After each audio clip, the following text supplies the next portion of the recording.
bulan Ramadan ini kita sebagai umat Islam bukan sahaja diwajibkan untuk menunaikan zakat, tetapi ada juga pengertian-pengertian lain yang perlu kita fahami dan kita berikan pencerahan kepada penonton Selamat Pagi Malaysia, antaranya pengertian dan juga pemahaman berkenaan fidyah. Dan akan berbincang tentang perkara ini yang lebih arif lagi, iaitu bersama kami pagi ini Ustaz Indra Syahril Muhammad Syahid, pengarah Baitul Maiz, yang telah pun berada di talian. Assalamualaikum, selamat pagi Ustaz. Waalaikumsalam warahmatullahi wabarakatuh. Okey Ustaz, selamat pagi. Mungkin kita boleh mulakan dengan apakah yang dimaksudkan dengan fidyah itu sendiri? Ya, bismillahirrahmanirrahim.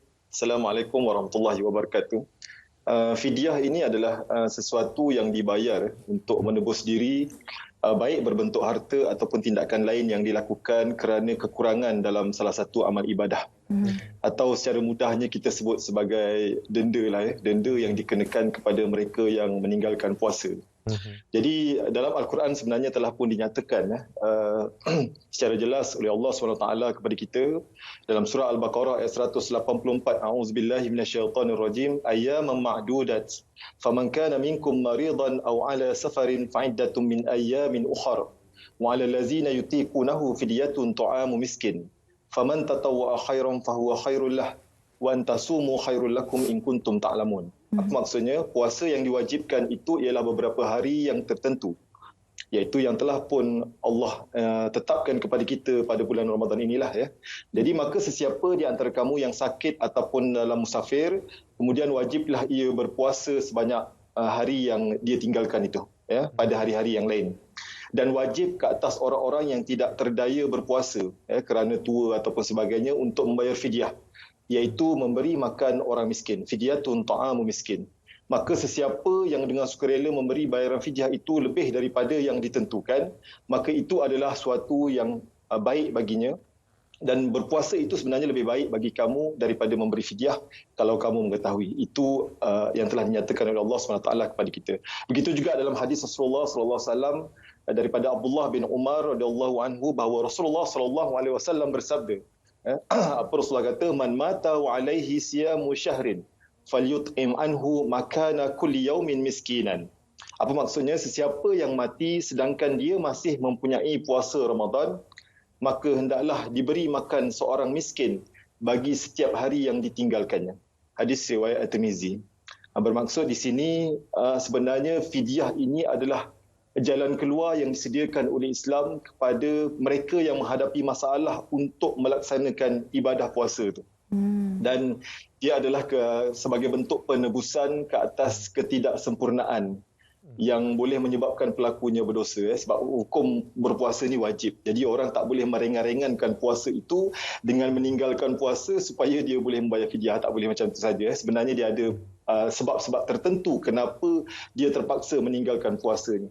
Dan fidyah ni sebenarnya sebagai satu rukhsah lah bagi mereka yang tak mampu, contohnya macam orang yang sakit, yang tua dan sebagainya, yang memang dia tidak dapat melakukan ibadah puasa tersebut. Ibadah puasa ni ibadah badaniah. Jadi maka Allah tetapkan kalau dia tidak boleh melaksanakan ibadah berbentuk badaniah ni, maka dia kena melaksanakan ibadah dengan menggantinya dalam bentuk maliyah. Maliyah ni harta lah. Itu yang dia perlu membayar fidyah atau memberi makan orang miskin. Dan hukum fidyah ni sebenarnya wajib bukan hukum sunat, bukan hukum makruh, bukan hukum harus dan sebagainya. Dia adalah hukum yang wajib dan wajib disempurnakan mengikut hari yang ditinggalkan itu. Maknanya kalau 5 hari lah dia kena bayar fidyah. Dan kalau dia kena ganti, dia kena gantilah. Dan kalau dia dalam keadaan yang tidak perlu mengganti tapi dia wajib membayar fidyah, maka dia tak boleh tidak. Dia hendaklah membayar fidyah tersebut sebagaimana yang diperintahkan oleh Allah SWT kepada dia lah. Baik, pencerahannya cukup jelas sekali daripada Ustaz tadi bagaimana pemahaman kita terhadap pendefinisian fidyah ini. Ustaz, bagaimana pula dari segi kadar kiraan fidyah terkini di negeri Selangor, Ustaz? Okey, untuk memudahkan kefahaman masyarakat, sebenarnya kaedah pengiraan fidyah bagi satu hari puasa yang ditinggalkan adalah satu cupak. Maknanya sekiranya seorang meninggalkan puasa sehari, kadar bayarannya bersamaan dengan satu cupak beras. Dan satu cupak beras ini dia disamakan dengan 4 mud. 4 mud ni ialah bersamaan dengan satu sok ataupun satu gantang, iaitu kadar zakat fitrah. Jadi kadar zakat fitrah di negara kita ni dia bersamaan dengan satu sak ataupun satu gantam. Jadi kadar fidyah adalah 1/4 daripada kadar zakat fitrah. Secara mudah nak fahamlah.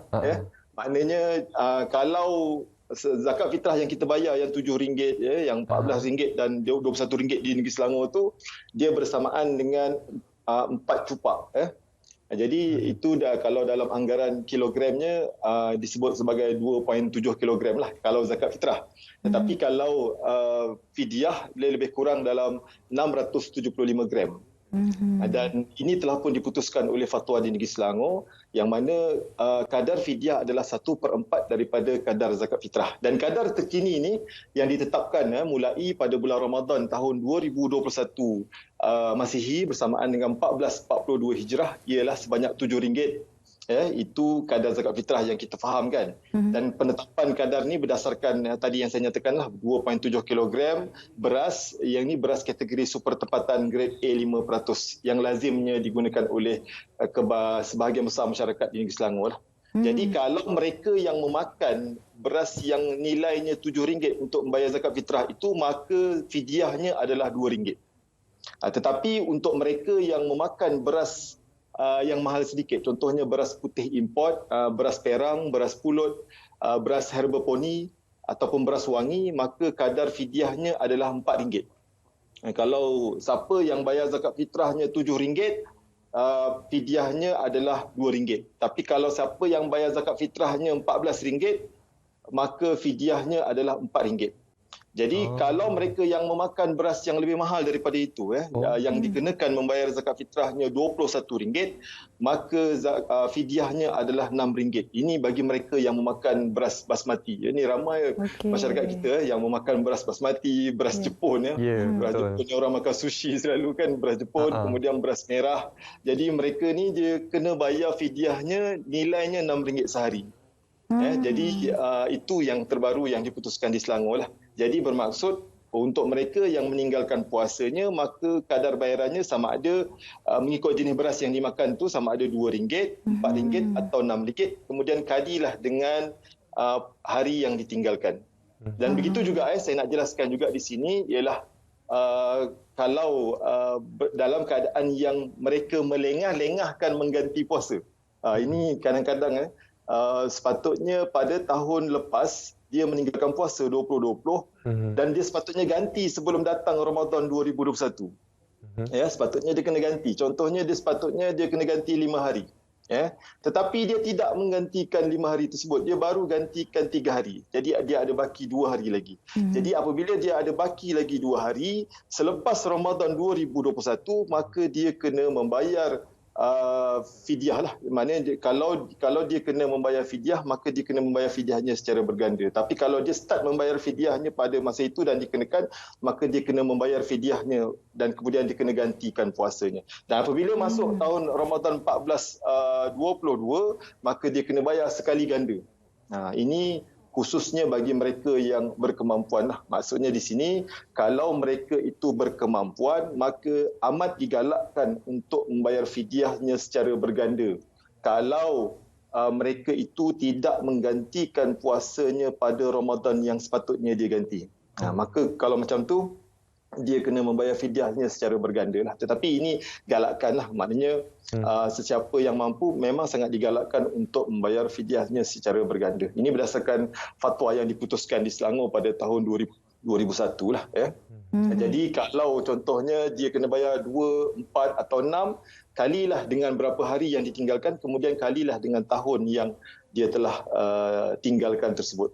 Kemudian dapatlah jumlah fidyahnya yang perlu dibayar. Okey, begitu pengiraan fidyahnya juga. Jadi, kalau agihan fidyah ini akan disalurkan kepada siapa pula Ustaz? Okey, dari segi agihan sebenarnya fidyah ni kita bukanlah satu bentuk simpanan tetapi perlu diagihkan kepada fakir miskin lah dalam Quran juga disebutkan fidyatun ta'amu miskin, maksudnya memberi makan orang-orang miskin dan termasuklah di sini bukan sahaja orang miskin tetapi orang fakir, dan bantuan ini kita berikan dalam bentuk bantuan barang-barang keperluan lah, dan mereka yang layak ni kebanyakannya isi rumah yang gaji 1,500 ke bawah dan mereka yang berdaftar sebagai asnaf fakir dan miskin.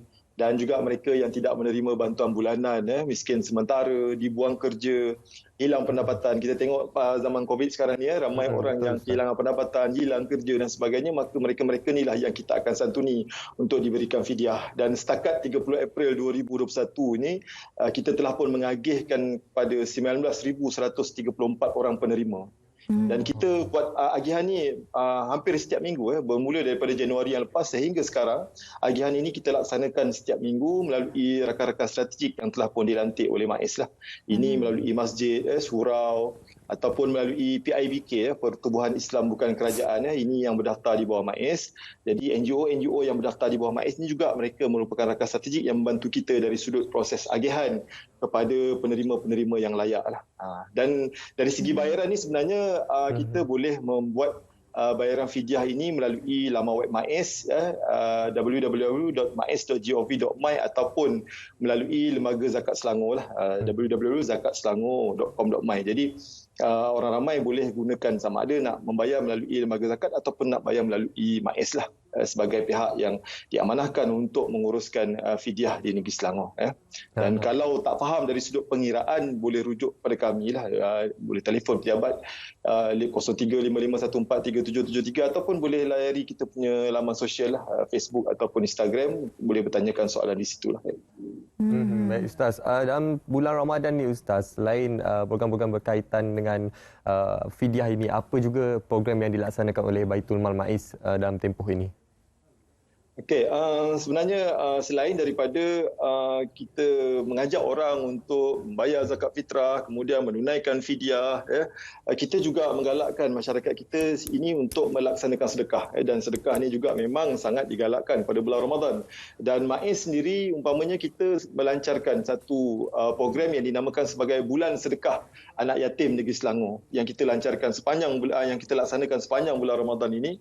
Dan tujuannya adalah untuk kita membantu anak-anak yatim yang berada dalam negeri Selangor lah. Setakat ini kita mempunyai seramai 7,752 orang anak yatim dan juga 17 buah rumah anak yatim yang berdaftar di bawah YIDE. YIDE ni Yayasan Islam Darul Ihsan, iaitu anak syarikat MAIS yang diberikan amanah untuk menguruskan anak-anak yatim dalam negeri Selangor. Dan mereka ni kita bantulah dalam bentuk sumbangan-sumbangan, umpamanya sumbangan-sumbangan hari raya, sumbangan ataupun bantuan persekolahan dan pelbagai lagi lah, khususnya kepada anak-anak yatim. Kadang-kadang orang tak melihat yang wujudnya anak yatim ni dalam kelompok masyarakat kita. Dan ini anak-anak yatim ni memang kita daftarkan, tak kiralah mereka ini miskin ke, mereka ini ada harta ke dan sebagainya, tapi mereka ini adalah anak yatim dan anak yatim ni sangat dimuliakanlah di sisi Islam.